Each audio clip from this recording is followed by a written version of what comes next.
We're here today with another edition of Drive-By Politics. Our two guests today are former Governor Buddy Roemer and newly elected State Senator Dan Claitor. These two guys have something in common. Both are coming into office with a more than $1 billion state deficit. And we're here today to talk about how you deal with a $1 billion state deficit. Which one of you fellas would like to start the conversation? Well, Dan's in office, man. I'm not. I know what's going to happen to me. My taxes are going up, right, Dan? No, I'm joking. But it's interesting as a newbie there at the Capitol. I'm meeting a lot of different representatives and senators, and as I go through, the issue is, have we seen this before, and have we had to address this before? And the few old-timers that are around there that haven't been flushed out through term limits have said yes, that we dealt with it during Roemer's days. And so I'm happy to be here with you today to get some tips on how we might better approach that. There are no easy answers.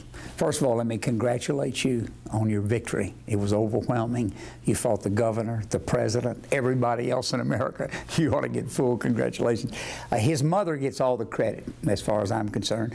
Every time I went to my church, which I'm a every Sunday goer, early church, his mother sees me and pounds on the back of my head. "You with Dan, aren't you?" I said, "Yes, ma'am, I'm with Dan." But congratulations, Dan. Thank you. I'm glad you're there.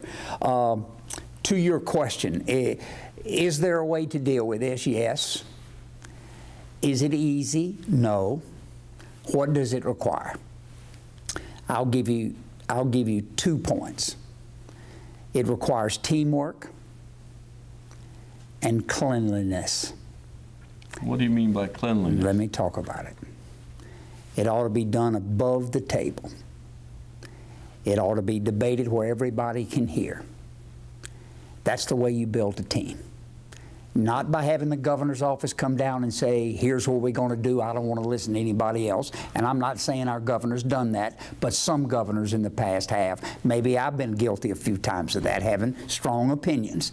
But I think a team is what's necessary here. Not Republicans, not Democrats, not North Louisiana, not South Louisiana, but all of us. We're in it together, number one. And cleanliness means above the table, no underneath the table deals, no winking and nodding. Let's all admit we have a problem. Let's solve it together and right. The governor can lead, but you men and women in the legislature need to join that debate, and then the first thing y'all settle on is priorities. Then you can start, shaving and whittling and eliminating from there, but it's not going to be easy. Everybody can justify a program. The way most government agencies spend money is 2 or 3% more than last year. It's a standstill. I'd cut out inflation right off the bat. There is no inflation in this state right now. Building costs are going down. Land values are going down. Why would you give an agency 3 or 4% and call that a standstill budget? That's not a standstill budget. Cut it out of the budget. So prioritize. Look for inflation where it exists, and then you have to look through the agencies and decide that this one can make it for a year or two on 50%, and this one can't. Final point. The team is going to have to get so detailed as to look at LSU. Now, I would defend LSU at all costs. We need our flagship with the flag flying high, and the students can't pay for it. They'll pay their fair share, but we taxpayers are prepared to. But I would look at LSU's budget and put some priorities there. My priorities would be students and faculty. Everything else comes second. So if we have a building fund, now buildings need to be maintained, but if we have a building fund, I'd let it go to zero for a couple of years. Then we can reinstitute it. It costs us a little money in the long run, but in the short term, we've got to set priorities and follow them. That's what I think. On the people and the students, the faculty and student, I grew up around the university, and a lot of my friends' parents were faculty and students, and I know when they were young and getting started that we didn't have these kind of problems at the university, and we were able to attract talent. And it distresses me. I have a high school senior going to LSU this year, that when we have an opportunity to attract some of the younger talent, that when they have an opportunity to come here and are faced with cuts, and maybe not having the job next year, can we really attract and keep those people? Well, you have to work harder at it. I mean, we live in a real world. And students are a little bit protected from the cuts of the real world, but I don't mind them hearing the discussion. That's what I meant by cleanliness. It ought not be threats or exaggerations. I mean, I don't want to hear the president of LSU say, "Woe is me, we can't make it." I want him to say, look, we know the state's having a problem, and we think we're a top priority. We'd like to sit down with our governor and the leaders of the legislature and the citizens of Louisiana and talk about what we need right now and what we can wait 2 years on. Or 3. That's called honesty, Dan, and that's what you need to get. Before you ever put a figure to the budget, you need to get an agreement on teamwork and cleanliness. If you do, your job's a lot easier. Well, talking about 1, 2, 3-year plan, one of the things that we keep hearing in the legislature is it's bad this year, but it's going to be worse and even worse still 2 years from now. Do you tend to agree with that? I don't know enough about the current budget. When I was governor, if we added federal money into our budget, it was about $7 billion. Now I think you're 37 or 39 billion. Now it's been a while. I was last governor in 1992. I know we're all happy about that. I know I am.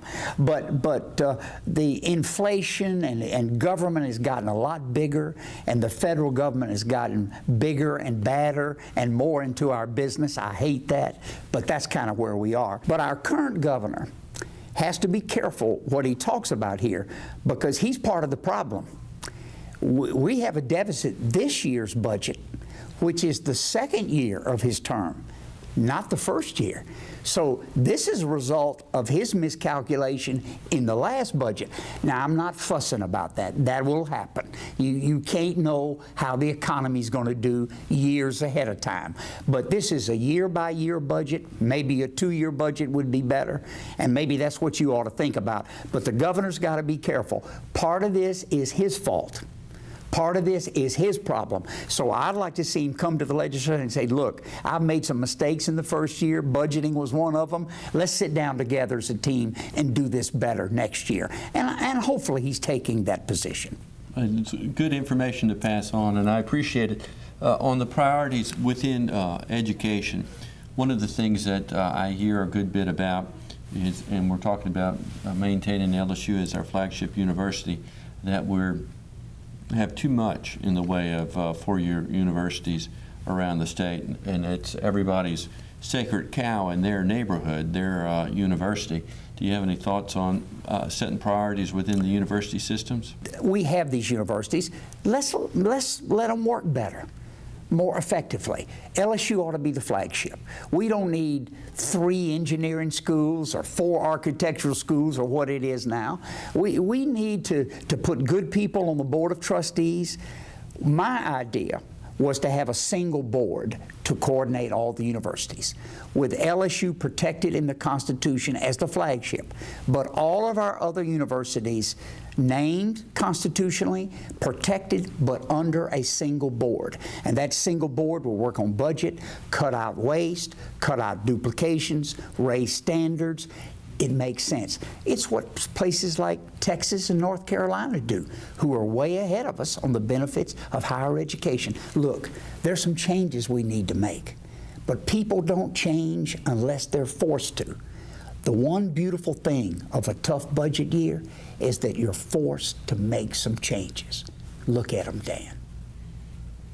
Well, guys, this looks like a good segue to let y'all go about your business today. We appreciate you being with us.